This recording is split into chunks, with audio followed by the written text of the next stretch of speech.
Welcome back to the Typhoon Legacy channel. I know it's been quite some time since we've had any really good shop-based video content for you guys. I do apologize for that, but it's not because we're not busy. It's mostly because I'm bogged down with a lot of administrative paperwork as we transition into a Canadian charitable organization. So ultimately, it's really good news. This video specifically is about the Napier Saber VII Supercharger. We've got it disassembled into main components, and it would be a pity if I didn't document it and show you guys what's inside. Before we get too far into the discussion on the Saber Supercharger development, I'd like to take this opportunity to address a comment that was made several years ago on social media that I hear about on a regular basis and that I really do disagree with. The comment was made by the late Richard Grace on one of Kermit Weeks' videos, and it was that basically flying behind a Sabre II series engine would be like flying behind a hand grenade with the pin pulled. For those not overly familiar with the Napier Saber designs, it started off with a Sabre I series engine, and this was only produced in limited quantities. It suffered from quite a few teething problems as they worked out the kinks of this new design, and it developed into the Sabre II engine. The Sabre II, plain old Sabre II, was not that much better than that. It still had quite a few teething problems, specifically the problems with the sleeves, and about 25 hours before they'd have a major malfunction with them. So this wasn't solved until the Air Ministry strong-armed Bristol to share their extensive metallurgical data, heat treatment data, and process specifications for the production of proper sleeves with Napier, resolving these issues. With that, and with the addition of fully nitrated crankshafts, the 2A series engine was born. And this engine saw service with Hawker Typhoons from then straight through to the end of the war. Now that engine, the 2A, was developed into the Sabre 2B and the 2C. The 2B was developed with 2 extra pounds of boost, and it was put into the Hawker Tempest 5 to help them catch those V1 flying bombs. The 2C was the ultimate variant of these two series engines, and it didn't come out till 1945. It was used post-war and right through into the 50s in Hawker Tempest 5s, and it was really the ultimate variant with every kind of fix they could think of from all of the lessons learned throughout the war. So when you look at these engines, the 2 series engines, they were the only operational Sabres throughout the war. They are the ones that fought in every Hawker Typhoon, and they fought in every Hawker Tempest, and must have accumulated hundreds of thousands of flying hours. When we look at the injected variants of the Napier Saber engine, we primarily look at the developed versions, which would be the 5A and ultimately the Napier Saber VII.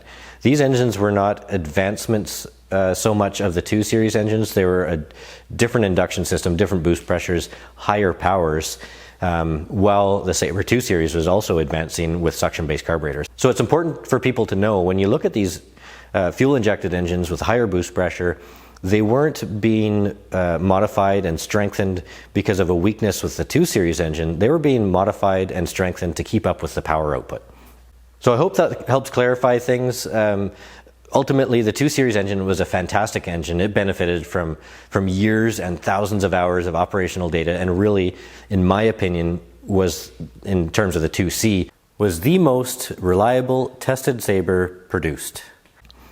Now, the injected engines are amazing as well. They're definitely the most technically advanced version of the engines, but there were very few of them that were produced. When we look at production of an injected Sabre, it was solely the 5A, and they were solely fitted to the Hawker Tempest 6.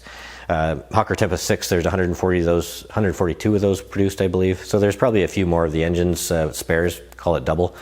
But way fewer hours flown, a lot less experience in terms of reliability and longevity to be able to prove those engines. The 2 series it did everything. It pulled its weight and more, and became a very, very reliable engine. Now let's move on to documenting some of the visual stuff for you guys so you can see what's going on inside the Sabre VII variant Supercharger.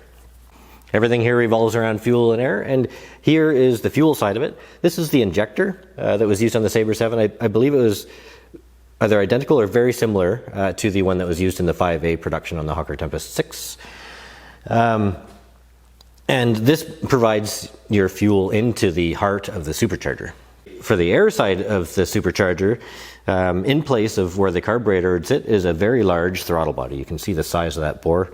It's quite massive, and I really had to move a lot of air to feed this power plant. So a unique feature of the Sabre VII, not applied on any other Sabre engine, was the introduction of water methanol injection. And this allowed them to run boost pressures up to 17 1/4 to 1, as opposed to the early Series 2 engines that were 9 to 1. significantly increasing power output on the engine. I won't go too far into that, but it injected directly into the center of the supercharger along with the fuel line. This is the rear housing on the supercharger. It varies slightly from that of a Sabre V. The Sabre V didn't have so much bulk up here. It tapered off quite small. It looked more like a Merlin supercharger actually. But this one has a very even housing all the way around. It has a place here for the priming bottle that sits up here, and the water meth injector sits here. The throttle body that I showed you just tucks up underneath onto that guy. And the fuel line and water meth injection goes straight into the heart of the beast right here. There's this nice little valve in there that opens up, and it directs that straight into the impeller. The fuel and the water meth go directly into this item here. I call it a shower head, to evenly distribute that mixture into this item here, which I think is crazy. They basically go, there's a washer that goes in between here, but they sit together like this. That mixture is forced into the top of this. Interestingly, what Napier called a hedgehog spinner. So that mixture goes through that item, and you can see on this side all of the holes that the mixture is forced through, and that is repeated on every level inside these vanes here. So it just fogs that mixture directly into the center of the impeller. This is the Sabre VII supercharger impeller. That the fuel injection takes place right on the center, fogging the impeller blades.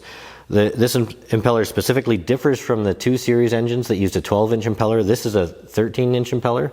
It is also single-sided, whereas the 2 Series, it was a double-sided impeller. So there's quite a few changes that were made to that. I also happen to have a 2 Series impeller here.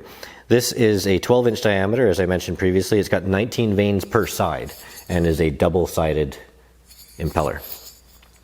This style was used through all 2 Series, all the way up to the ultimate variant, that 2C engine.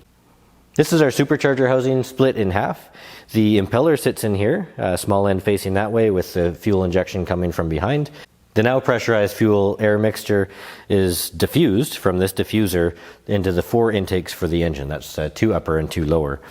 The diffuser, again, is another change made from the 2 Series engine. This one has it's an 8-blade diffuser. It's quite a bit more open than the 2 Series. I've got an old ratty 2 Series one here. This one's removed from a recovered 2A engine. It's a little bit worse for wear, but you can see the difference in that this one has 12 blades on it instead of the 8 on the Sabre VII. This is the forward side housing of the supercharger. You can see here this flange is what connects to the crankcase on the engine itself. These gears, I don't know if you can see the one back there, there's 2 gears here. They're driven from each of the cylinder blocks. There's the flexible shaft that drives all of the sleeves and has an internal shaft that drives the supercharger. This is the supercharger clutch, and a really interesting way of looking at this is that the Sabre VII supercharger is essentially built in reverse from the Sabre 2 Series engine.